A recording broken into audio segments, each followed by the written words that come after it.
जिससे मैंने चैप्टर का एक दो नोट से पढ़ लिया, बाकी सब से रिवाइज कर लेना, है ना? कहाँ से करोगे? चाहते तुम वैसे 12th की तो मैंने करा दी ना, सुबह 8 बजे सकता है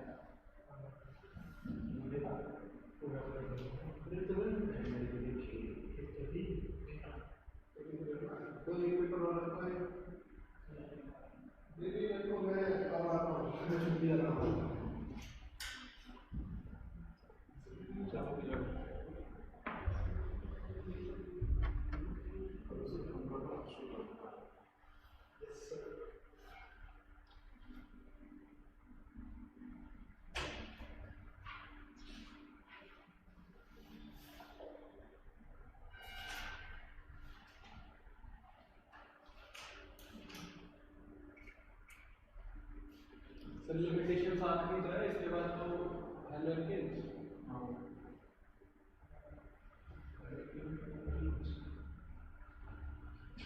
इसमें ऑर्गेनिक में हमारे पास ब्लॉक और पेटेंट है ना। हाँ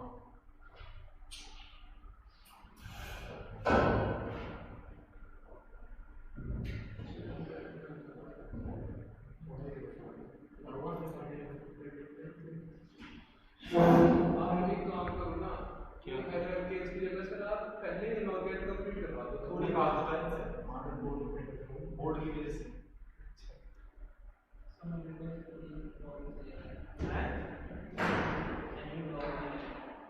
मेरे भी ब्लॉक्स नहीं हुए, तो लोग से कह रहा था बोर्ड जाने से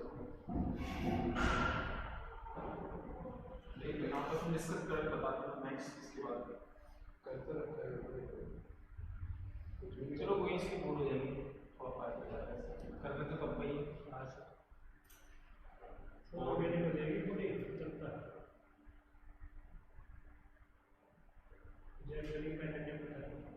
एडवांस में चलेगा नहीं ऑर्गेनिक केमिस्ट्री, हाँ वो नहीं चलेगा जनवरी का सेकंड तक थोड़ी वो रिजर्वेशन साल में लेके इसको हाँ मेन बड़े 3 चैप्टर तो हो जाएंगे ना। हाँ मैं ये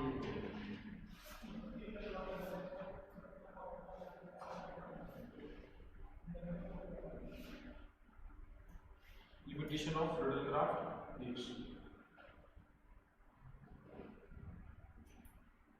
तो कंप्लीट हो जाएगा इसका चैप्टर। हाँ ये तो देखो limitation of Friedel-Crafts reaction, फिर इसके बाद हेराल्टिक्स शुरू करते हैं। limitation of Friedel-Crafts reaction, Friedel-Crafts reaction की definition साक्षी डाकांसी। पहला लिमिटेशन तो ये है, लिमिटेशन नंबर 1, अगर मैंने यहाँ पर बेंजीन ली है और बेंजीन के साथ रिएक्शन कराई है इसकी CN की, और यहाँ पर यूरिक एसिड लिया है एनहाइड्रस AlCl3 ये लिया, तो बताओ प्रोडक्ट में क्या बनेगा? वो बताएगा प्रोडक्ट में क्या बनेगा?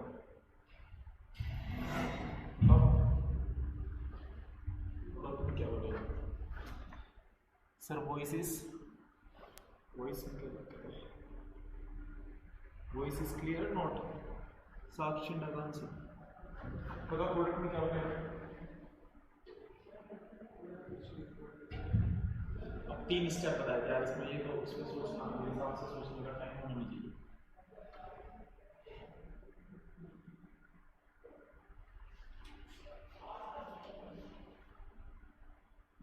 तीन स्टेप है ना?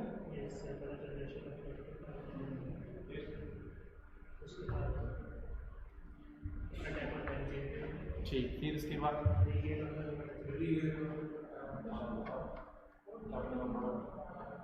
बताओ मुझे करो सवाल क्या कहते हैं?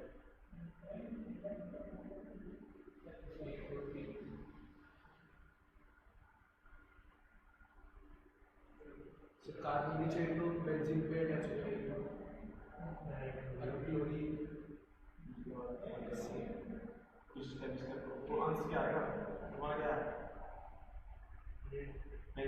होगा सब कुछ ये का नाम बताओ क्या नाम है क्या बना दिया संभव यार ये तो मैंने तुमको समझाया था AnCl3 ये Cl लेके जाएगा बोलो यहाँ क्या रह जाएगा प्लस चार्ज क्या इसमें रीअरेंजमेंट हो सकता है बिल्कुल हो सकता है ये 1D कैटायन है अगर यहाँ पर हाइड्राइड शिफ्ट हो जाए ये चला जाए तो पोलो कैटायन ही आ जाएगा नहीं जाएगा अब इसमें एंजियोटेक की जरूरत होता है क्यों मीन नहीं जाएगा बहुत अच्छे सबने जवाब दिए मीन मिल जाएगा जब कैटायन बनेगा जब कैटायन का फॉर्मेशन होगा तब तक रीअरेंजमेंट पॉसिबल होगा ये बेसिक सा आंसर नहीं मिल पाएगा ठीक है तो लिमिटेशन ये है कि अगर AnCl3 के साथ करोगे तो ये रीअरेंजमेंट होगा लेकिन अगर आप यही रिएक्शन FeCl3 के साथ करोगे FeCl3 को वीक लुईस एसिड में कंसीडर करते हैं वीक लुईस एसिड जबकि Al3 एसिड में कंसीडर किया जाता है स्ट्रॉन्ग लुईस एसिड क्यों क्योंकि एल्यूमिनियम के पास यहाँ 6 इलेक्ट्रॉन है जबकि आयरन का ऑर्बिट यहाँ पर कंप्लीट है तो जरूरत भी नहीं है ये क्योंकि खाली ऑर्बिटल है इसलिए वो लुईस एसिड है तो वीक जब लुईस एसिड बनता है तो वीक तेजी से खींचेगा या स्ट्रॉन्ग तेजी से खींचेगा Cl को स्ट्रॉन्ग तो स्ट्रॉन्ग Cl माइनस खींचेगा तो ज्यादा पॉजिटिव आएगा तो रीअरेंजमेंट आसानी से हो सकता है पॉजिटिव के पास इतनी डेंसिटी होगी इस H को शिफ्ट करा ले लेकिन FeCl3 जब Cl को खींचेगा तो यहाँ पर पॉजिटिव डेवलप बहुत कम होगा और वो इतना कम डेवलप होगा कि उसे पिगमेंट का चांस नहीं मिल पाएगा जितना रिएजेंट होगा इतना अटैक हो जाएगा और सिंपल बेंजीन की रिंग जहाँ पर पॉजिटिव चार्ज है यहाँ पॉजिटिव चार्ज यहीं से जाकर लग जाएगा और ये आ जाएगा हमारा नॉर्मल प्रोपाइल बेंजीन ये लिमिटेशन मेरी FeCl3 के साथ गड़बड़ हो जाती है रिंग नहीं होगा ठीक है सेकंड दूसरा पॉइंट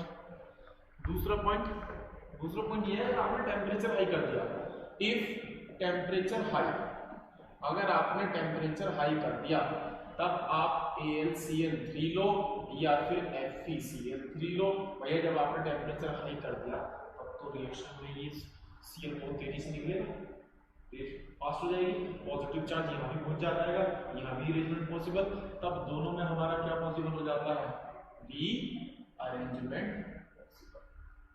यहाँ दोनों में रीअरेंजमेंट पॉसिबल हो जाएगा अगर आप टेम्परेचर ज्यादा करोगे टेम्परेचर नॉर्मल रखोगे तो AlCl3 में रीअरेंजमेंट होगा FeCl3 में नहीं होगा क्योंकि AlCl3 स्ट्रॉन्ग एसिड है FeCl3 वीक एसिड है वीक कम पॉजिटिव करेगा स्ट्रॉन्ग ज्यादा पॉजिटिव करेगा ज्यादा पॉजिटिव रीअरेंजमेंट ज्यादा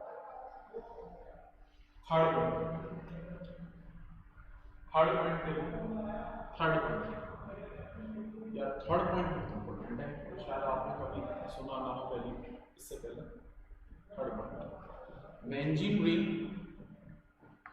बेंजीन रिंग पर अगर आप फ्रेंडल एल्काइलेशन कराओगे इन प्रेजेंस ऑफ CH3Cl है ना और ये आपने AlCl3 यहाँ ले रखा है एनहाइड्रस AlCl3 रखा है तो बताओ प्रोडक्ट क्या होगा हमको बताओ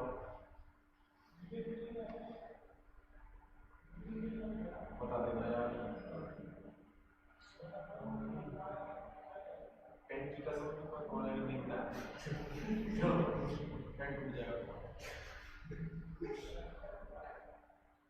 देखो टॉल्किन बनेगा ना ये AlCl3Cl लेके जाएगा CH3 पर पॉजिटिव आएगा और CH3 पॉजिटिव उठा के डायरेक्ट लेंगे तो बीच की स्टेप पर क्या किया करो कहते हैं कौन बेंजीन रिंग ऑफ एरोमेटिसिटी को बेंजीन बनी जाती है वापस इलेक्ट्रोफाइल होगा डायरेक्ट जोड़ने को मैकेनिज्म बता दीजिए तो एक तरीका ये है कि आपको सेटिस्फैक्शन होगा थोड़ा शॉर्ट करो ना अभी यहाँ थोड़ी ये होगा ना अटैक में बेंजीन रिंग ये का करो ना मैं सोचता हूं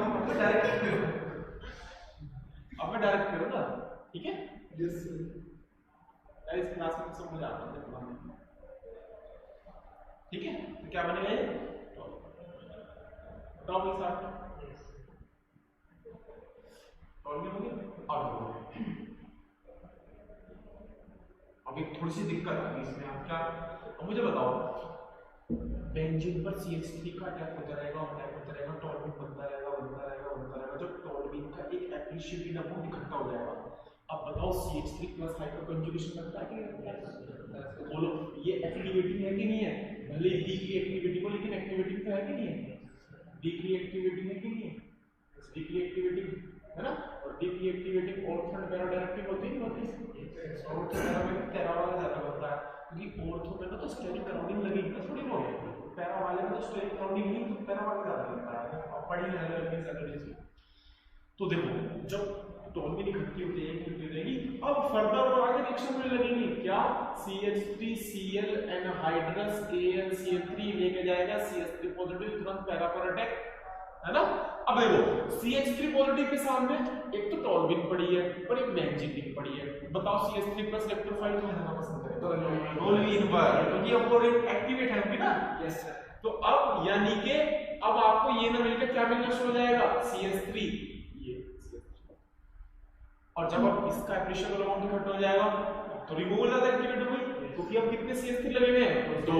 पैरा पोजीशन, इसकी पैरा ब्लॉक है, इसकी पैरा ब्लॉक है, तो फिर किस पोजीशन में आएगा? ऑर्थो पर।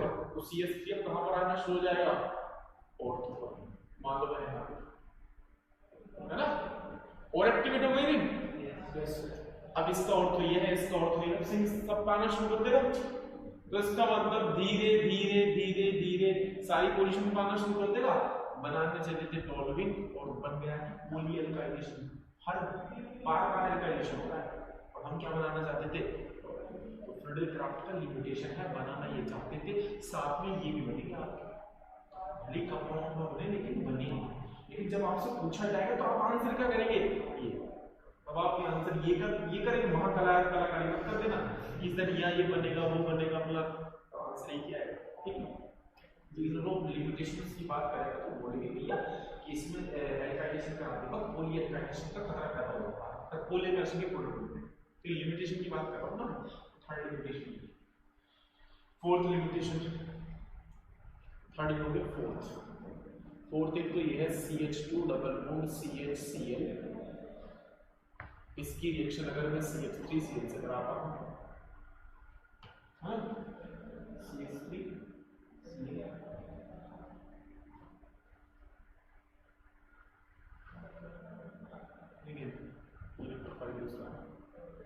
बेंजीन रिंग और बात में लिया है CH2 डबल बॉन्ड CHCl और ये लिया मैंने लुईस एसिड एनहाइड्रस AlCl।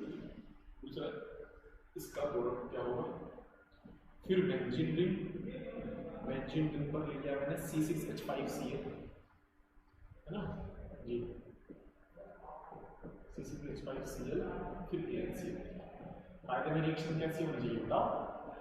कैसे होगा? Cl जाएगा, Cl जाएगा यहाँ पॉजिटिव बनेगा और ये पॉजिटिव बेंजीन जुड़ जाएगा, Cl जाएगा यहाँ पॉजिटिव बनेगा और ये पॉजिटिव बेंजीन जुड़ जाएगा। लेकिन ये रिएक्शन होती नहीं है, क्यों नहीं होती है? आप सिंपल सी बात है, आप इसको देखो, इसमें रेजोनेंस है कि नहीं है? CH2 double bond CHCl chlorine का लोन पेयर होता है, इसमें रेजोनेंस है कि नहीं है? पाई सिग्मा लोन पेयर वाला रेजोनेंस। तो बताओ जो बॉन्ड आपको सिंगल बॉन्ड दिखाई दे रहा है कि एक्चुअली सिंगल है? नहीं, पार्शियल डबल बॉन्ड कैरेक्टर है इसमें। कैसे? ये अगली आरएस में लोन पेयर यहाँ है, पाई बॉन्ड आगे से, तो नेक्स्ट आरएस क्या होगी इसकी? CH2 minus single bond CH2 double bond Cl और यहाँ क्लोरीन का पॉजिटिव, जो बॉन्ड सिंगल था वो डबल होगा, उसकी स्ट्रेंथ बढ़ गई। अब क्या ये तोड़ना आसान होगा वाला बॉन्ड? मुश्किल होगा। AlCl3 की की हालत खराब हो जाएगी बॉन्ड तोड़ने में। क्यों? जिस क्लोरीन को निकाल के लाना है वो वहां partial double bond character double हो गया है, PDCH क्या डबल हो गया यहाँ पर?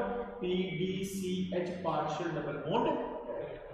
अब नीचे वाले में जाओ, नीचे वाले में भी तो सेम सिचुएशन है, इसको देखो जरा। बेंजीन रिंग से क्या कनेक्टेड है? क्लोरीन का फिर रेजोनेंस है कि नहीं है? तो अगली आरएस में यहाँ पर आप देखो, इसकी तो 5 आरएस आएंगी कि नहीं आएंगी? ये बॉन्ड आगे शिफ्ट, यहाँ नेगेटिव दिस और यहाँ क्लोरीन पॉजिटिव, और भी आगे चलेगा, 5 आरएस आएंगी। फिर से यहाँ पर क्या क्रिएट हो गया? PDCH partial double bond character, ये वाला Cl बॉन्ड आसानी से नहीं टूट पाएगा, क्योंकि एरोमेटिक सब्स्टिट्यूशन रिएक्शन नहीं हो पाएगी, फ्रेडरिक क्राफ्ट रिएक्शन नहीं हो। थर्ड नेक्स्ट,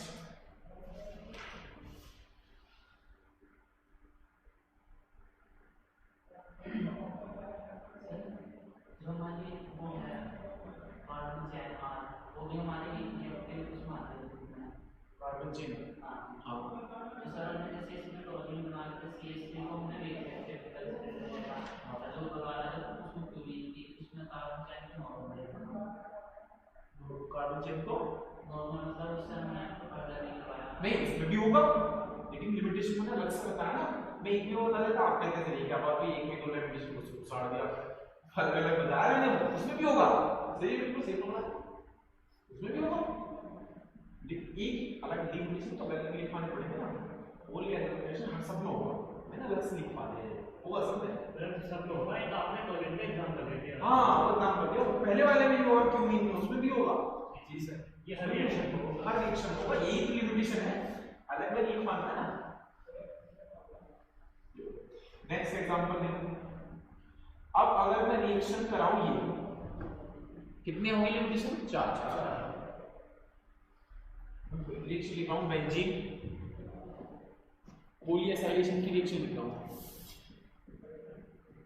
ये प्रोडक्ट बताओ जरा क्या है, थोड़ी सी लास्ट रख लेना।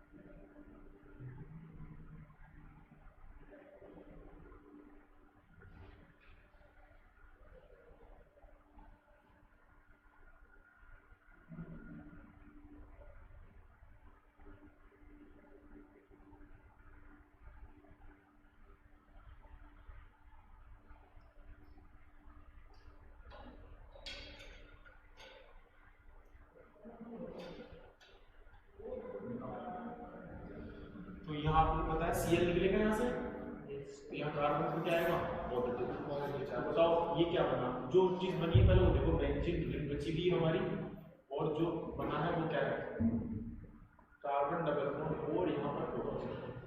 ठीक है, अगला स्टेप तो ये होना चाहिए, बताओ अगला स्टेप क्या होना चाहिए, ये कार्बन जुड़ जाना चाहिए बेंजीन रिंग से, है ना।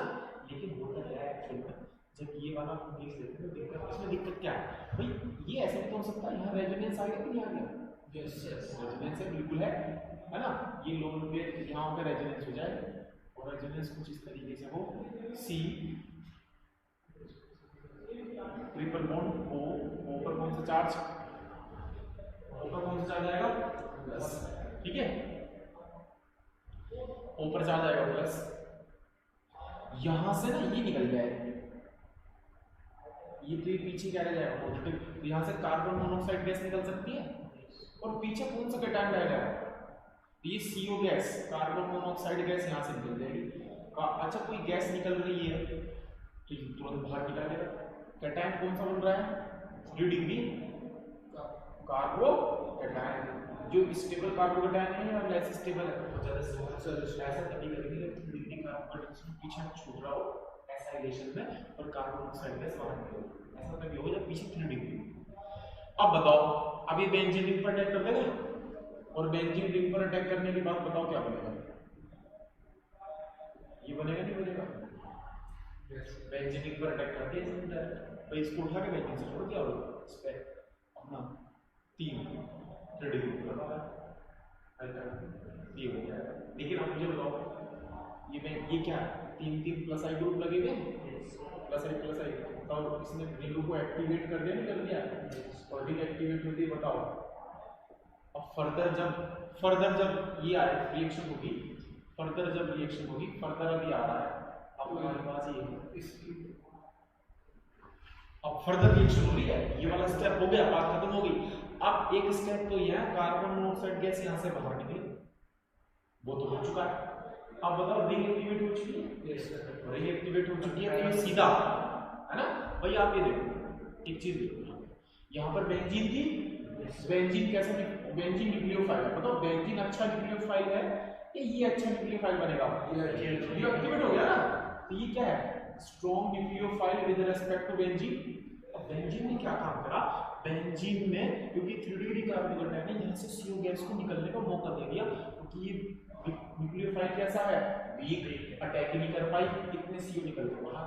लेकिन इस वाले में क्या है, जैसे CO गैस निकल रही होगी, बेंजीन एक्टिवेट हो चुकी है, तुरंत अटैक कर देगी। तो बताओ कहाँ अटैक करेगी, एक बार ऑर्थो पर एक बार पैरा पर। कहाँ मेजर होगा, पैरा वाला या ऑर्थो वाला, पैरा वाला। क्योंकि अगर आप इसको ऑर्थो पर करोगे तो स्टेरिक हिंड्रेंस देगी ना, तो इसलिए अटैक ग्लू कहाँ कर देगा, मतलब अल्टीमेटली ऐसा तो बेंजीन रिंग अटैक करेगी क्योंकि न्यूक्लियोफाइल बेंजीन रिंग है। यहाँ से मैंने CO गैस क्यों नहीं निकाल, रीजन समझ गए?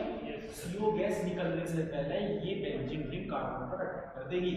वहां कार्बन वहां अटैक करने से पहले CO गैस निकल गई, क्योंकि वहां न्यूक्लियोफाइल बेंजीन है जो कि वीक है, जो कि एक्टिवेटिंग नहीं है, ये एक्टिवेट है, एक्टिवेटेड डेंसिटी बढ़ गई, न्यूक्लियोफाइल स्ट्रांग हो गया। तो यानी कि मेन प्रोडक्ट, मेजर प्रोडक्ट इसका ये बनेगा, मेजर प्रोडक्ट ये बनेगा C डबल बॉन्ड O और इसके नीचे ये बनेगा मेजर प्रोडक्ट ये होगा। ठीक है, sir in electrophilation might have not considered PDCH developed due to resonance, it should not be easier to be moved this year. तो सर मैं रेजोनेंस से पहले ही कनेक्ट कर लेगा। हाँ, CO गैस निकलने से पहले रेजोनेटिंग स्ट्रक्चर होगा, CO बनेगी, तुरंत वो निकलना चाहिए, उससे पहले ये जुड़ जाएगा। क्यों? न्यूक्लियोफाइल स्ट्रांग हो चुका है, रिएक्टिव हो चुका है। नेक्स्ट थोड़ा सा जूम आउट करते हैं।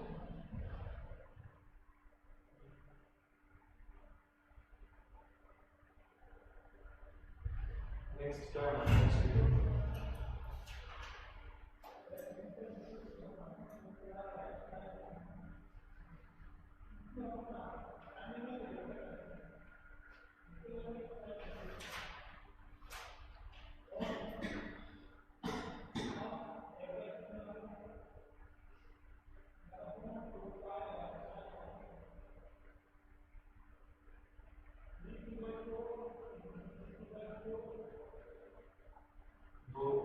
हो रहा है, ये बोलते हैं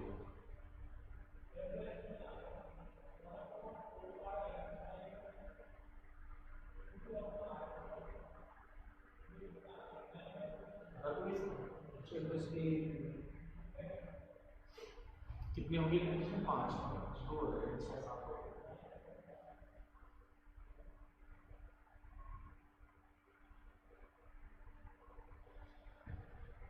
लिमिटेशन नंबर 6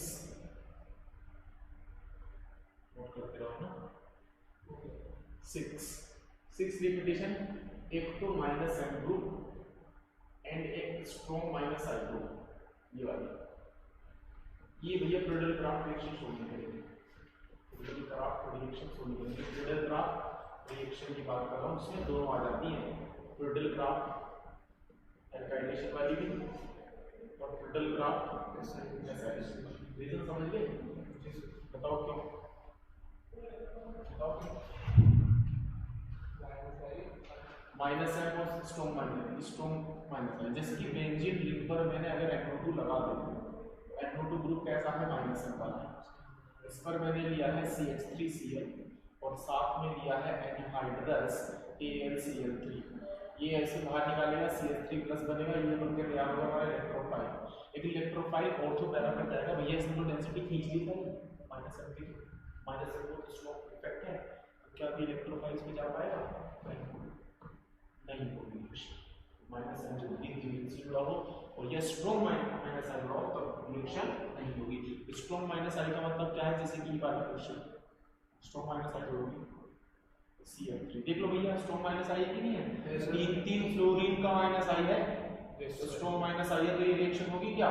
नहीं, सारी डेंसिटी खींच लेगा ऊपर, जिस वजह से इलेक्ट्रोफाइल CH3 प्लस के ऊपर नहीं आ पाएगा। ठीक है, ये NH3 प्लस NR3 प्लस, ये NR3 का भी बहुत स्ट्रॉन्ग आई होता है, ये भी सारी चीज लेकर ये रिएक्शन नहीं होगी। लेकिन इसमें आप एक ध्यान रखना भैया, हाइड्रोजन कंसीडर कर देना इसमें, हाइड्रोजन ये वाले, जैसे कि क्लोरीन है भैया, इसका माइनस I स्ट्रॉन्ग होता है, अच्छी बात है, तो इसका रेजोनेंस भी ठीक ठाक चलता है, यहाँ हो जाएगी रिएक्शन, है ना, ये तो हो जाएगी।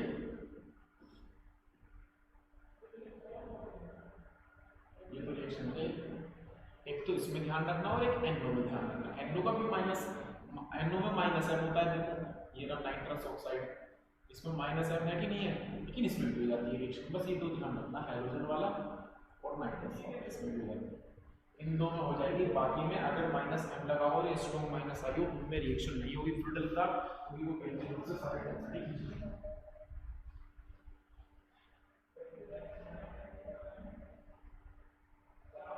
ठीक है। Yes sir. ये हुआ कितने पॉइंट लिए 6 लास्ट पॉइंट लिए फ्लूइड क्राफ्ट का। फिर हेलो एलिगेंस शो और इसको यस सर। 6 पॉइंट 7 7 एनसीईआरटी में से ढूंढने के लिए ना क्लास 12 का एमाइन चैप्टर है वहां पर दिया है एनसीईआरटी में एमाइन चैप्टर है क्लास 12 है ना। वहां क्या है कि जो एनिलीन होगा ये फ्लूइड क्राफ्ट रिएक्शन नहीं देगा, हालांकि प्लस है, हालांकि कैसा है प्लस है, प्लस फिर भी नहीं देता फ्लूइड क्राफ्ट रिएक्शन। क्यों? रीजन है भाई मेरे पास क्या क्या है यहाँ पर एनहाइड्रस AnCl3 लिया है और क्या लिया है CH3CH। बताओ AnCl3 कैसा है? Lewis acid. लुईस एसिड क्या चाहता है? Lone pair. अब मुझे बताओ लोन पेयर वो इससे क्यों लेगा फिर? भाई इससे लेगा तो बॉन्ड तोड़ना पड़ेगा, वहां लोन पेयर रखे हुए, वहां तो रखे हुए ना कोई बॉन्ड तोड़ना ना कुछ, ये Cl से लोन पेयर रहेगा फिर Cl बॉन्ड तोड़ना पड़ेगा, कितना डबल डबल काम है। तो ये इसके पास नहीं जाएगा, इससे मिलेगा। तो जैसे इसके पास जाएगा तो अब बताओ सिचुएशन क्या बनी, नाइट्रोजन ने लोन पेयर दिए तो नाइट्रोजन का आ गया प्लस, AnCl3 ने लोन पेयर लिए तो AnCl3 का आ गया माइनस, पूरा सिस्टम बंद हो गया। ले जाना था CH3 के पास, चला गया नाइट्रोजन के पास, तो यहाँ सॉल्ट का फॉर्मेशन होगा कि नहीं हो गया? प्लस माइनस मतलब यहाँ तो सॉल्ट बन गया, जिस वजह से ये fluid craft alkylation fluid craft alkylation दोनों में से कोई रिएक्शन नहीं हो पाएगा। ठीक है। अब नाइट्रोजन प्लस चार्ज आ गया, नाइट्रोजन प्लस चार्ज आती है, आप समझ गए होंगे स्ट्रांगली माइनस आई है, स्ट्रांगली माइनस आई है। अब फ्लूइड क्राफ्ट रिएक्शन हो पाएगी नहीं, फ्लूइड क्राफ्ट एल्काइलेशन हो पाएगी नहीं, जाएगा कैसे?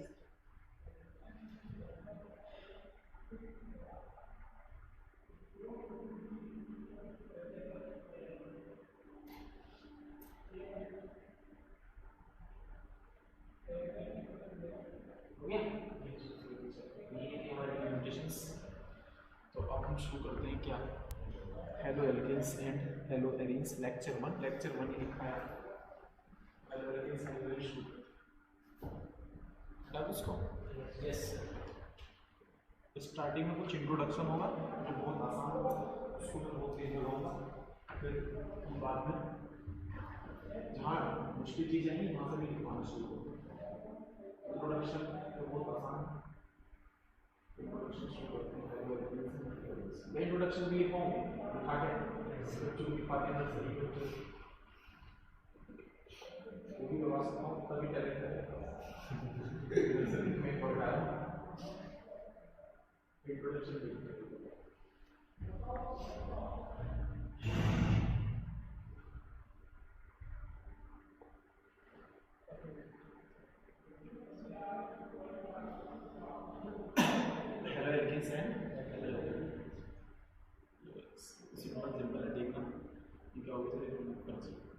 RH एल्केन है, R का मतलब कार्बन की सिंगल बॉन्ड की चेन और उसमें जुड़ा है हाइड्रोजन, तो ये एल्केन, ये एल्केन है।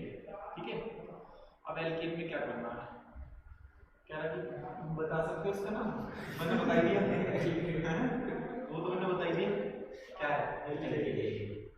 अब इसमें से क्या करना है आपको, इसमें आपको कलाकारी करनी है, हाइड्रोजन निकालना और इसमें हाइड्रोजन जोड़ना है। ठीक है। तो रिप्लेस कर देना हाइड्रोजन को X से, तो क्या बन जाएगा RH बनेगा। पहले फॉर्मूला तो बताओ, RH की जगह बन जाएगा RH का, अगर मैं कॉमन नेम की बात करूं तो कॉमन नेम में से एल्काइल बोला जाता है कार्बन की चेन और X को हैलाइड बोला जाता है, तो कॉमन नेम तो उसका रहेगा एल्काइल, ये कॉमन नेम है। ठीक है। अगर इसका IUPAC नेम की बात करोगे तो IUPAC नाम आएगा इसका हेलो एल्केन। हेलो ये IUPAC नेम है इसका, जो नीचे आया लिखा जी वो कॉमन नेम है एल्काइल हैलाइड। तो so alkyl halide is the common name, है ना, ये बात लिखी हुई आएगी इसमें। And haloalkane is the IUPAC name. तो IUPAC के नाम पर चैप्टर का नाम पड़ा ये नेक्स्ट आगे चलो अब AR मतलब एरोमेटिक बेंजीन की, जिसको एराइल बोलते हैं। अब बेंजीन रिंग, अब ये बेंजीन है सीधा बेंजीन के एक H को हटाना है ना, नाम इसका एरीन भी बोल देते हैं इसको, एरीन बोल दो, एराइल बोल दो, ठीक है। पूरे को एरीन, सिर्फ AR को एराइल। हाइड्रोजन को रिप्लेस किया हैलोजन से, हैलोजन से जैसे ही रिप्लेस करोगे तो क्या बन जाएगा AR। अगर इसका AR का मतलब आप जानते हो कि बताया मैंने, तो इसका अगर कॉमन नेम की बात करें तो कॉमन नेम क्या जाएगा, अगर यूपीसी नेम की बात करें तो यूपीसी नेम मतलब क्या होगा, हेलो, ठीक है, hello is the UPC name. बहुत सिंपल। अब इसका क्लासिफिकेशन आएगा, हेलो एल्केन्स, हेलोजेन्स, इसमें कुछ डिफरेंस के पॉइंट है, पढ़ो जरा फटाफट। हेलो एल्केन्स कह रहा है कि हेलो एल्केन्स में जो जिससे हेलोजन अटैच होगा उस कार्बन का हाइब्रिडेशन क्या होगा, sp3, जबकि हेलो एल्केन्स में हाइड्रोजन जिस एटम से कनेक्ट होगा उसका हाइब्रिडेशन क्या होगा, sp2। तो आप बेंजीन से कनेक्ट होगा तो जाहिर सी बात है एग्जांपल देगा ये, देखोगे इसका sp3 है और इसका क्या है, sp2। Hello ethane, halo alkane. लोग क्वेश्चन पहले आ रहे हैं, बताओ आंसर बोलो।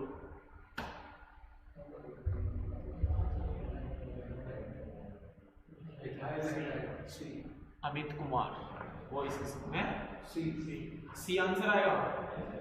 तो सिंपल इसका नाम क्या है, इथाइल हैलाइड। बताओ, ये भी बताया जस्ट। हेलोजन, हेलो एल्केन्स में हेलोजन एटम जिस एटम से कनेक्टेड होता है उसका हाइब्रिडेशन क्या होगा, B, sp3 atom carbon atom होता है। नेक्स्ट बताओ, हेलो एल्केन्स में sp2, तो इसका ये हो जाएगा, ठीक है। अब आता है क्लासिफिकेशन, किस तरीके से इसको क्लासिफाई करते हैं। क्लासिफिकेशन देखो, ये कर लेना ना जाके, ये मैं ऐसे कराऊंगा पीपीटी से, जो मैं लिखाऊंगा वो साथ साथ कर लीजिए। जो सिंपल चीज है इसलिए मैं करा रहा हूँ, ये लिखा हूँ इसको एक नहीं, वो सिंपल ऐसे नहीं, मैं नहीं चाह रहा इसमें लकड़ी लेना, ठीक है। हेलो एल्केन्स को क्लासिफाई करते हैं मोनो हेलो एल्केन्स हो, मोनो में एक हेलोजन एटम होगा, पोली में एक से ज्यादा, 2 3 4 5 कितने, ठीक है। मोनो को फर्दर हम क्लासिफाई कर सकते हैं। मोनो 3 टाइप में क्लासिफाई हो सकता है, प्राइमरी, सेकेंडरी, टर्शियरी। आईपीसी को बता दिया मैंने, मुझे बता देता डिग्री ऑफ एल्काइल हैलाइड, अगर रेडी याद हो गया, डिग्री ऑफ एल्काइल हैलाइड पढ़ाया था, डिग्री ऑफ एल्कोहल पढ़ाया था, डिग्री ऑफ एल्कोहल पढ़ाया था, वो सारी चीजें मैं बता दी ना। इसलिए आईपीसी में ज्यादा लेक्चर है, आप देखोगे तो भैया 1 degree alkyl halide, carbon sp3 हो, एक हेलोजन एटम हो और 1 डिग्री हो, देखो एक हेलोजन एटम है तो ये हो गया मोनो, और जो कार्बन है sp3 और एक कार्बन एटम है 1 डिग्री, ये प्राइमरी है मोनो वाला। क्लोरो इथेन, इथाइल क्लोराइड इसका प्रोडक्ट है।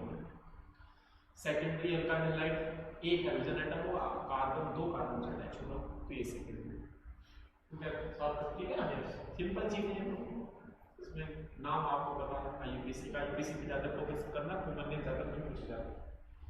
2 क्लोरो प्रोपेन, बताओ 3 डिग्री, कार्बन कितने से अटैच होगा, 3 कार्बन से और एक हेलोजन, ठीक है। आईयूपीसी नेम बताऊं क्या, 2 मिथाइल 2 क्लोरो, 3 कार्बन की चेन प्रोपेन। तो ये जनरल फॉर्मूला है इसका, मोनो है कि, तो मोनो का है ये, मोनो का, क्योंकि हाइड्रोजन एटम कितना है, एक। तो एल्कीन का फॉर्मूला क्या होता है, CnH2n+2, एक हाइड्रोजन हटाओ तो क्या बचेगा, 2n+1, एक हाइड्रोजन। मान लो डाइहेलोजन का फॉर्मूला, तो बताओ क्या बोलोगे, CnH2n(X2), ट्राई का CnH2n-1(X3), ये मोनो का है क्योंकि हाइड्रोजन एक लिखा हुआ है इसमें आपको, ठीक है। चलो आगे एमसीक्यू फिर आगे बताओ, थोड़ा सा सोचने वाला है, आंसर क्या होगा, सी कंफर्म कर दें, स्ट्रक्चर बनाने दिखाऊं, हो गया ये simple simple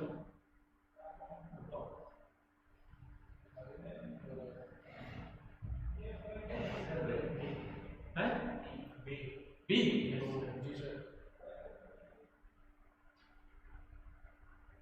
classification of poly mono हो गया, पॉली मतलब एक से ज्यादा है।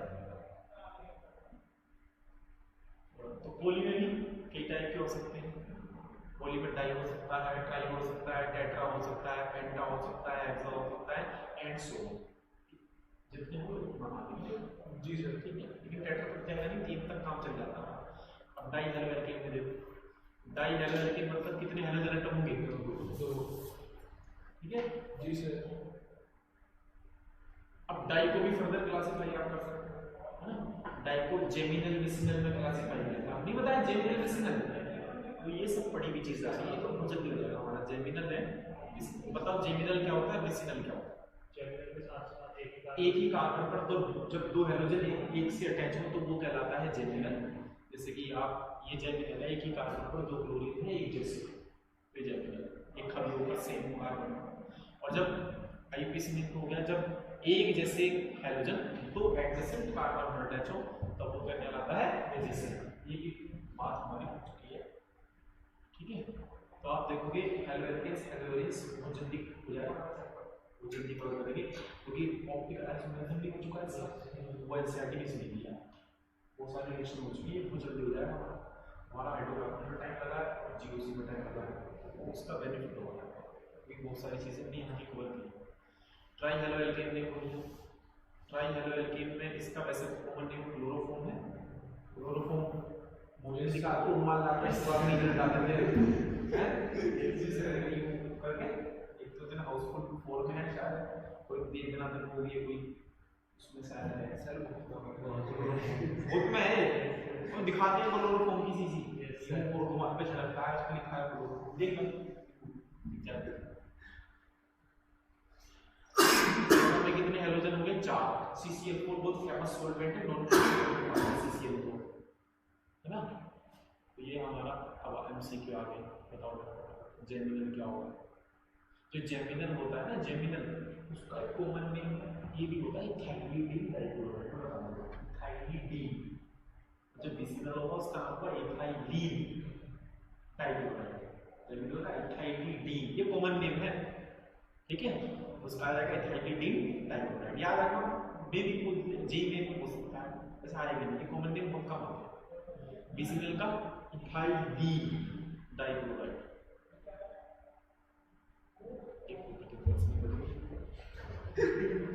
ठीक है, ये जो पीछे पड़ा है ना उसका फायदा हो रहा है हैं ना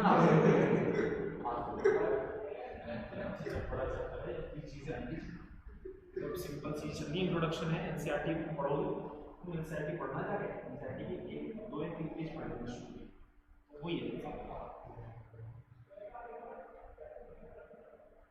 क्लासिफिकेशन ऑफ है किसका पढ़ रहे हैं? हेलोजेंस।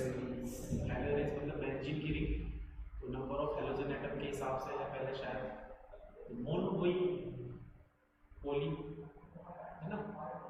मोनो में एक हेलोजन एटम होगा, एक हेलोजन है ना, और पॉली में एक से ज़्यादा उसमें 2 भी हो सकते हैं, 3 भी हो सकते हैं, 4 भी हो सकते हैं, वो डाई हो सकता है, ट्राई हो सकता है ना। ये बहुत ही सिंपल है। अब डाई हेलोजेंस दे रहा है, नाम इसका क्या होगा? ऑर्थो डाइक्लोरोबेंजीन, या फिर आईयूपीएसी बोले तो 1,2 डाइक्लोरोबेंजीन, 2 है ना, तो ये पॉली हो जाएगा। ट्राई में कितने होंगे? 3। नाम बताओ, नाम क्या होगा? IUPAC name 1, 2, 3 dichlorobenzene. ठीक है, फिर से एमसीक्यू आ गया। बताओ न्यू पेंटाइल जानते हो क्या? पेंटाइल पता होना चाहिए आपको। आईपीसी में बताया था मैंने, secondary butyl, tertiary butyl, isopropyl, pentyl. बताओ आंसर बताओ इसका। हाँ जी बताएं, साक्षी नाकांक्षी फर्स्ट का आंसर क्या है? सी। सी वैभव बता, सी न्यू पेंटाइल में लिख देता हूँ, हो सकता है अपना आंसर चेंज करना तो कर लो। CH3 C CH3 CH2 this, ये तो है न्यूपेंटाइन। अब इससे कुछ भी कनेक्ट करोगे तो न्यूपेंटाइन अल्कोहल, न्यूपेंटाइन क्लोराइड। अब मैंने मान लो इससे क्लोरीन कनेक्ट कर दिया तो ये बन गया न्यूपेंटाइन क्लोराइड। बताओ कौन सा हो गया चेंज? कौन सा ऑप्शन है ना? कौन सा ऑप्शन आएगा इसका? क्योंकि जिस कार्बन के साथ अटैच है कितने से अटैच है? एक। फर्स्ट आंसर है इसका। तो न्यूपेंटाइन क्या लिखना है? तो ये आंसर क्या?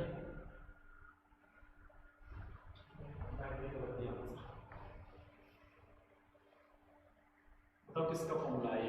समूह का आंसर कर अभी पता है। एक मिनट बता दो, 2 मिनट बताए आंसर। मोनो डाई का ये होता है मोनो का नहीं, क्योंकि हैलोजन कितने दिख रहे हैं इसमें? एक है ना। सोचना भी नहीं से हैलोजन में नजर रखनी है। एक है तो मोनो, 2 है तो डाई, 3 है तो ट्राई। मोनो है तो नाम से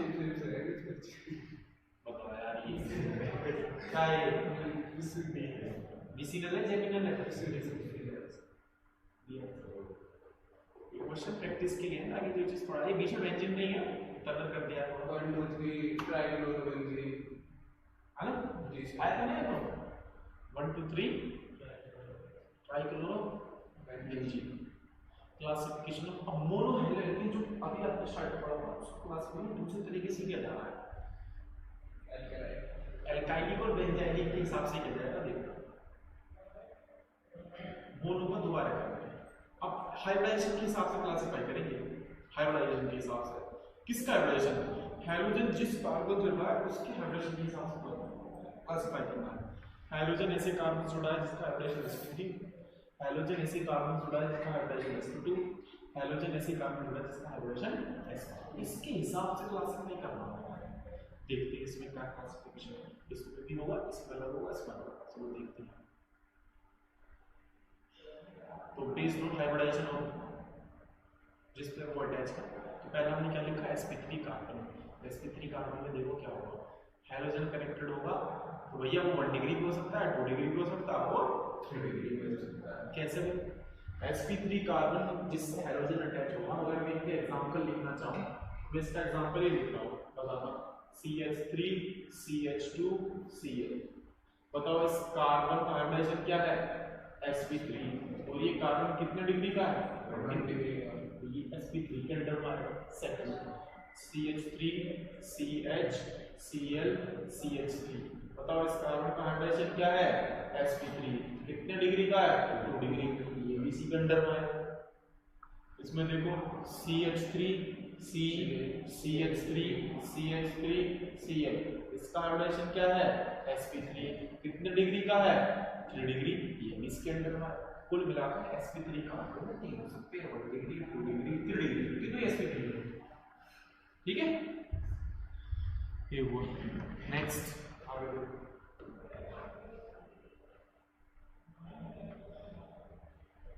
आगे आ रहा है एलाइलिक हैलाइड। ये भी sp3 कार्बन भी है, ये वाला क्लासिफिकेशन। पहचान क्या होगी? पहचान क्या होगी? देखो पहचान बता देता हूँ। Double carbon double bond carbon वाला सिस्टम होगा। चेक करो इस कार्बन का हाइड्रोजन sp3 है कि नहीं है। इसका मतलब ये क्लासिफिकेशन अभी भी sp3 में जा रहा है। तो जब किसी carbon double bond carbon pattern से एक sp3 कार्बन जुड़ा हो तो ये पूरा पैटर्न यहाँ से लेके यहाँ तक क्लोरीन तो जोड़ दिया तो इसकी हैलाइड बन गया। ये पूरा पैटर्न एलाइलिक सिस पैटर्न कहलाता है। इसका नाम ही एलाइलिक है, कॉमन नेम है इसका एलाइलिक। क्लोरीन जोड़ दोगे तो एलाइलिक क्लोराइड, OH जोड़ दोगे तो एलाइलिक अल्कोहल, एल्डिहाइड जोड़ दोगे तो एलाइलिक एल्डिहाइड। ये पैटर्न एल्डिहाइड है, एलाइलिक है इस पैटर्न का नाम। Carbon double bond carbon sp3 carbon जोड़ दो तो इस पैटर्न का नाम होगा एलाइलिक। sp3 कार्बन है ना बीच में, ठीक है। ये एलाइलिक ना आईपीसी जनरल तो यस नंबरिंग कहां से होगी? डबल बॉन्ड से होगी नंबरिंग, क्योंकि ये तो प्रीफिक्स आगे मुझे कोई प्रेफरेंस नहीं होती, डबल बॉन्ड की प्रेफरेंस ज्यादा होगी, है ना। अब बेंजाइलिक क्या है? जब आपने कार्बन डबल बॉन्ड कार्बन जोड़ा था उसकी जगह बेंजीन की रिंग जोड़ो और बीच में sp3 कार्बन, तो इसका मतलब अब बीच में देखो sp3 कार्बन, यहाँ पर हमने क्या जोड़ दी बेंजीन। पहले क्या जोड़ा था कार्बन डबल बॉन्ड था, तो कार्बन डबल बॉन्ड कार्बन जुड़ा हुआ तो एलाइलिक, बेंजीन जोड़ दी बेंजाइलिक। नाम इसका वैसे बेंजाइल क्लोराइड होगा क्योंकि एक वैलेंसी फ्री से फ्री है, उस पे Cl लगा है। एमसीक्यू में कुछ बताओ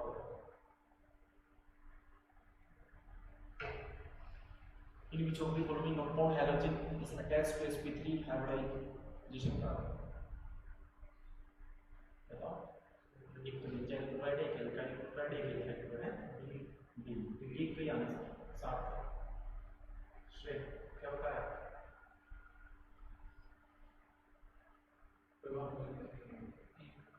तीनों मतलब ऑप्शन क्या है? तीनों में sp3 कार्बन है, चाहे आप इथाइल क्लोराइड लिखो, एल्काइल में तो कार्बन नीचे है, कार्बन नीचे सिंगल बॉन्ड है, कोई भी कार्बन होगा sp3 कार्बन, लेकिन वो देखना इससे हेलोजन टच है। बेंजाइल अभी बताया वो sp3 कार्बन हो गई बीच में, all of the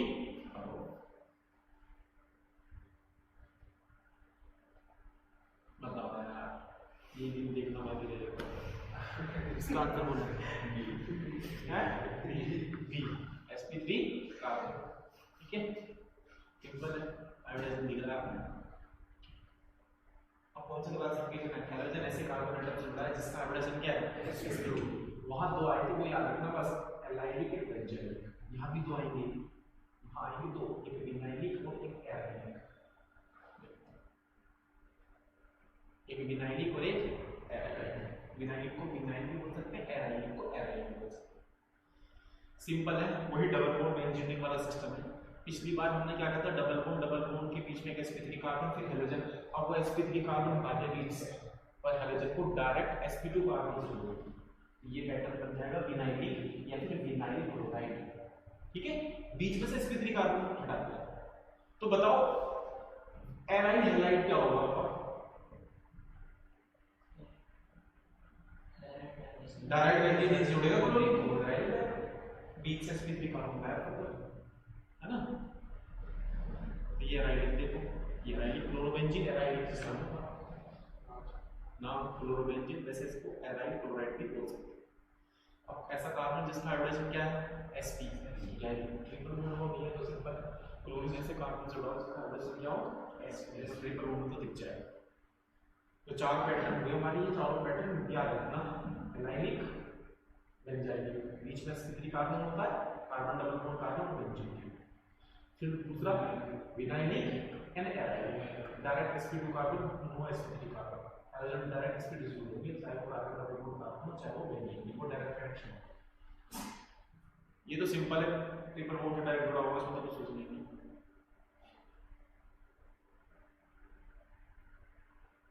in alkyl halide hydrogen is bonded to, सोचना एल्काइल हैलाइड है, एल्काइल कार्बन एल्केन होता है, एल्केन सिंगल बॉन्ड का सिस्टम है सारा, समझना नहीं बताओ sp3 होगा कि नहीं होगा?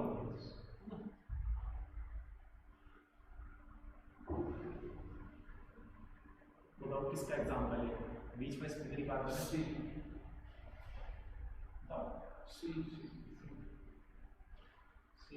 एलाइलिक है ना, बीच में sp3 कार्बन और डबल बॉन्ड पैटर्न है ना। अब विनाइलिक सोच लो ना, विनाइलिक sp2 है बी है ना, sp2 बताओ, sp लिख दिया और पूछ रहा बताओ कौन सा बॉन्ड होगा, ट्रिपल बॉन्ड ट्रिपल होगा नहीं होगा, लेकिन इसमें क्या सोचना,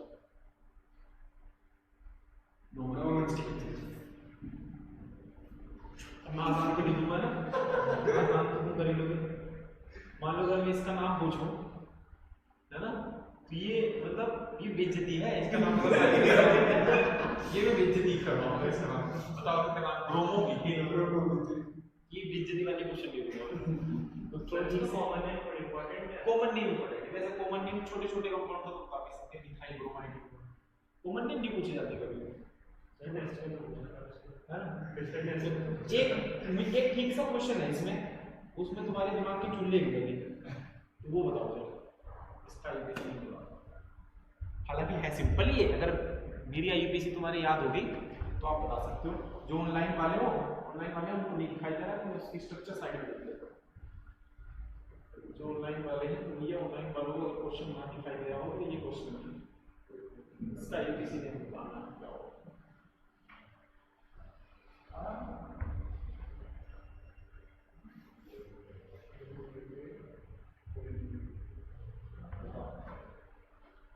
सोचो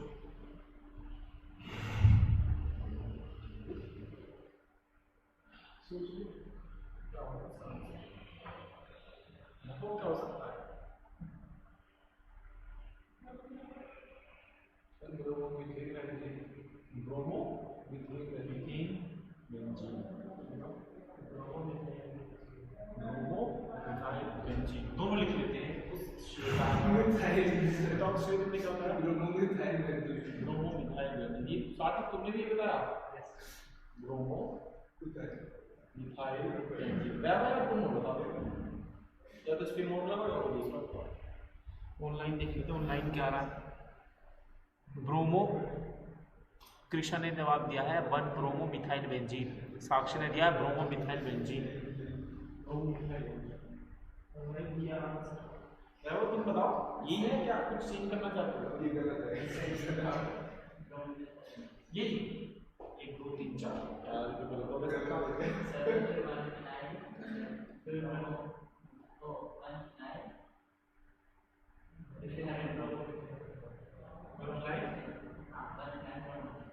चेक किया ये क्या बात है, हमारी फोटो चेक हो जाएगी, जी एडवांस में मार्क्स आ जाएंगे, फिर क्या करोगे? कुछ तो लॉजिक होना चाहिए ना। यहाँ पर सबके साथ क्या सबके साथ सबका साथ सबका विकास, सबका साथ सबका सब ना हो गया तो अरे भैया मैंने बताया था कि बेंजीन रिंग पर जब प्योर एल्केन लगा हो, बेंजीन रिंग पर जब कोई प्योर हाइड्रोजन लगा हो, बेंजीन रिंग पर जब कोई ईथर लगा हो, या ये इसमें लिखा है ना 2 रूल लिखा है बेंजीन रिंग पर जब NH2 लगा हो, है ना, और जब बेंजीन रिंग पर NH2 हो गया, हाँ बस ये इन केस में बेंजीन एज अ सफिक्स लिखी जाएगी और बेंजीन का नाम बेंजीन ही यूज होगा, बेंजीन बाद में आएगी और उस पर लगी हुई चीजें एज अ प्रीफिक्स आ जाएंगी। जैसे कि इसका नाम मिथाइल बेंजीन, इसका नाम क्लोरोबेंजीन, ब्रोमो बेंजीन, आयोडोबेंजीन, इसका नाम मिथॉक्सी बेंजीन, इसका नाम अमीनो बेंजीन। सही है, लेकिन अगर बेंजीन रिंग पर आपने सिस्टम प्योर ना करा, उसको मिक्स कर दिया, मान लो मैंने लिख दिया CH2Br, अब ये ना तो प्योर एल्कीन बचा है ना ये प्योर हाइड्रोजन बचा है, प्योर इसमें एल्कीन भी आ गया और हाइड्रोजन भी आ गया, दोनों आ गए। इस केस में बेंजीन एज अ प्रीफिक्स जाएगी और जब बेंजीन एज अ प्रीफिक्स जाती है तो उसका नाम फिनाइल बन जाता है। तो फिर कार्बन की चेन क्या बनेगी, ये तो 1 फिनाइल 1 ब्रोमो मीथेन, 1 लिखते भी और नहीं भी लिखते, इसलिए इसका सिंपल नाम ब्रोमो फिनाइल मीथेन अल्फाबेटिकली लिखा जाएगा, ब्रोमो पहले लिखा जाएगा तो ब्रोमो बाद में जाएगा, तो ब्रोमो फिनाइल मीथेन ये नाम है इसका। ऐसे क्वेश्चन है और उसमें पहला ऑप्शन ही होगा जो तुमने बताया, पहले ही हो लिखा होगा ये ऑप्शन, उसमें टिक लगा वो भी सही हो गया, मेरा सही हो गया घर आके देखोगे तो पता काटा पाया है ना। तो साक्षी और आकांक्षी इन्होंने भी गलत दिया है, सबने गलत दिया है, तो इसका आंसर देख लो ब्रोमो फिनाइल मीथेन। ठीक है, तो मुझे पता था तुम ये गलत करोगे इसलिए मैंने तुम्हें दिया। एक क्वेश्चन और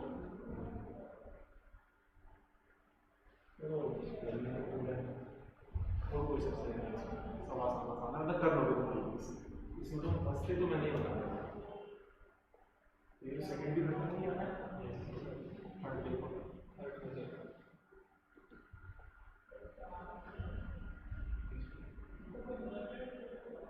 थर्ड में देखते कहाँ तक करेंगे।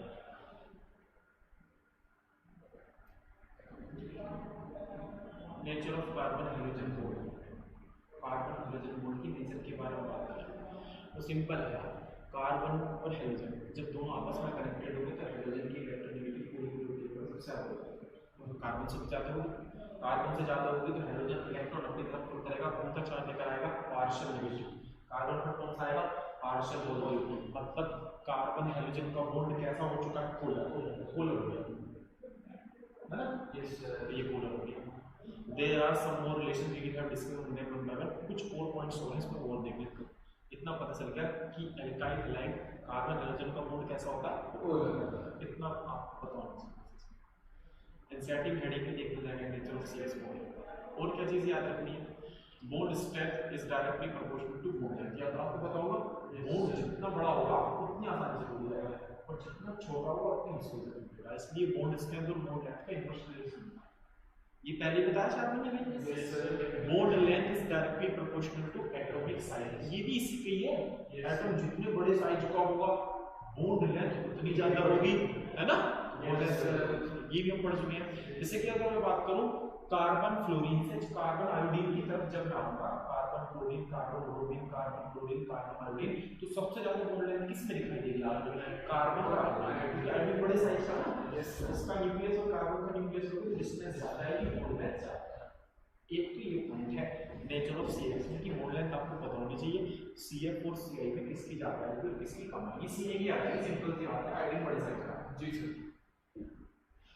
दूसरी बात, bond strength is directly proportional to, ये भी आपको पता होना चाहिए, है ना, अभी बताऊंगा इसका ये इससे क्या पॉइंट क्लियर है बॉन्ड। अच्छा यहाँ देखो, मैं पहले बता देता हूँ फिर देखो भाई, आप ये देखो जैसे कि अगर मैं तीनों सारे बॉन्ड लिखता हूँ, कार्बन से क्या जुड़ा है फ्लोरीन, कार्बन से क्या जुड़ा है क्लोरीन, कार्बन से क्या जुड़ा है ब्रोमीन और कार्बन से क्या जुड़ा है, बोलो एटम बड़े साइज का है, ब्रोमीन थोड़ा छोटे कम साइज का है, क्लोरीन थोड़ा कम साइज का है और आयोडीन सबसे ज्यादा बॉन्ड लेंथ बताओ किस में आएगी, आयोडीन में आएगी कि नहीं आएगी, सबसे कम बॉन्ड लेंथ किस में आएगी भैया, सीएफ में आएगी कि नहीं आएगी। तो अगर मैं पूछूं इनमें सबसे स्ट्रॉन्ग बॉन्ड कौन सा है, सीएफ का बॉन्ड लेंथ भी कह रही है कि सीएफ सबसे स्ट्रॉन्ग है, बॉन्ड पोलैरिटी भी कह रही है सबसे स्ट्रॉन्ग है।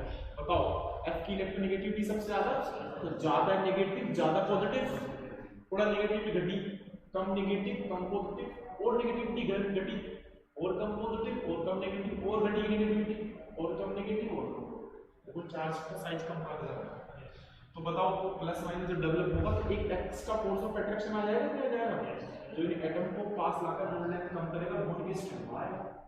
पोलैरिटी भी कह रही है सीएफ ज्यादा स्ट्रांग, बॉन्ड लेंथ भी कह रही है सीएफ ज्यादा स्ट्रांग। अब मुझे बताओ जहां पोलैरिटी ज्यादा क्रिएट होगी वो कब क्रिएट होगी, जब हाइड्रोजन ज्यादा इलेक्ट्रोनेगेटिव एटम होगा, जितना ज्यादा इलेक्ट्रोनेगेटिव एटम उतना इलेक्ट्रोनेगेटिविटी ज्यादा, जितना इलेक्ट्रोनेगेटिविटी ज्यादा उतनी ज्यादा पोलैरिटी, और जितनी ज्यादा पोलैरिटी उतना फोर्स ऑफ अट्रैक्शन उतनी बॉन्ड की स्ट्रेंथ ज्यादा। ये सारे पॉइंट लिंक हैं, ठीक है जी, समझ गए।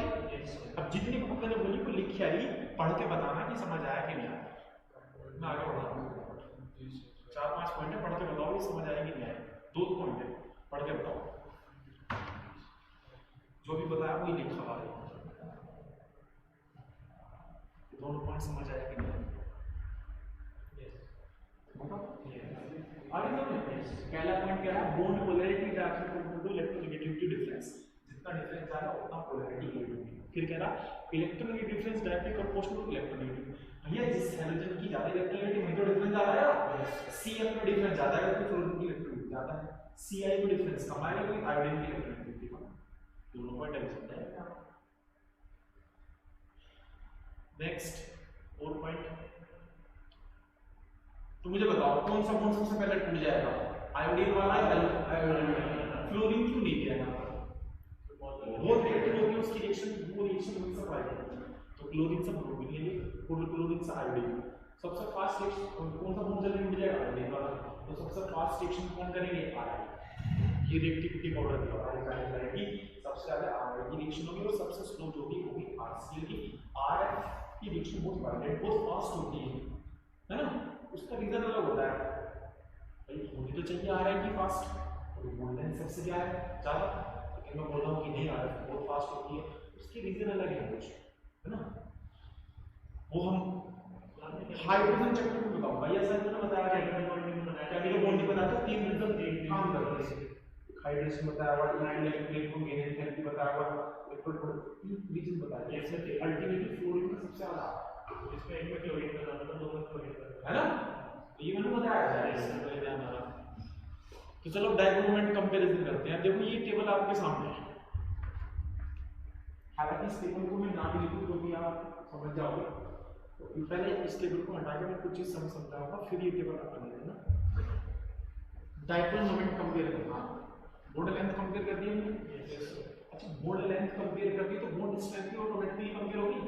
जिसकी बॉन्ड लेंथ सबसे कम उसकी बॉन्ड स्ट्रेंथ सबसे अब बात है डायपोल मोमेंट कंपेरिजन की। डायपोल मोमेंट कंपेरिजन करना है तो ये रहा हमारा C, इस पर कनेक्ट है फ्लोरीन, ये रहा हमारा C इस पर कनेक्ट है फ्लोरीन, ये रहा हमारा C, इस पर कनेक्ट है ब्रोमीन, और ये रहा हमारा C, इस पर कनेक्ट है।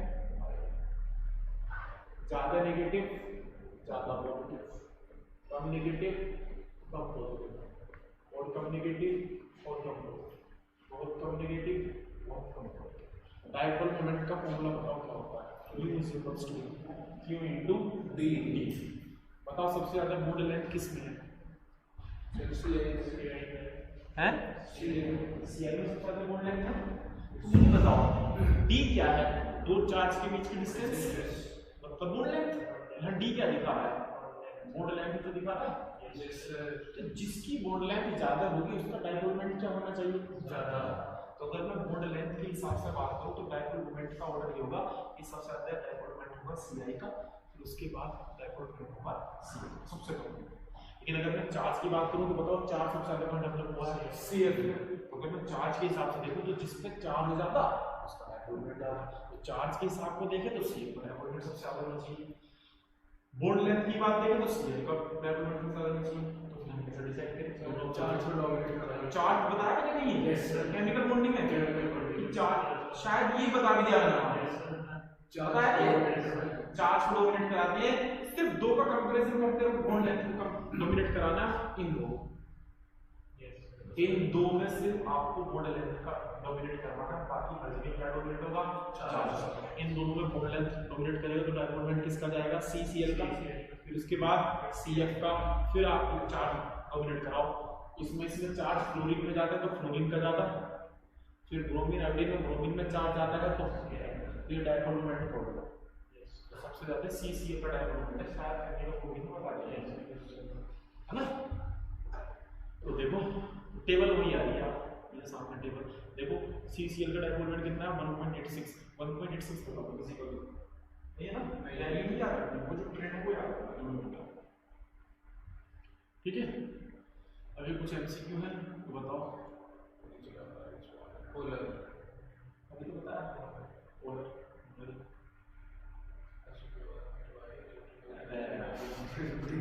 डिग्री ये तो सबको पता है। बेराम बता रखा है ना? यस, बताओ साइज ऑफ इंक्रीजेस।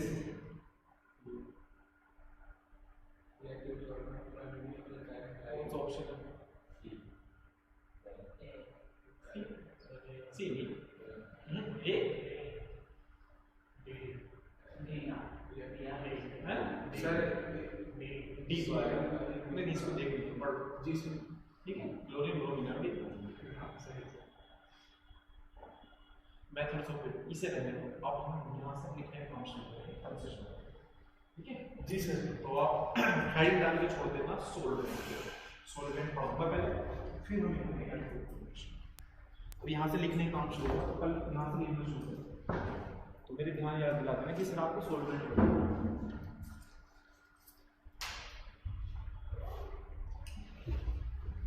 पहले सोल्वेंट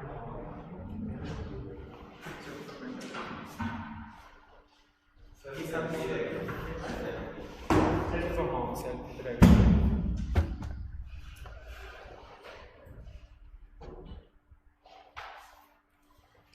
सर इसका बात है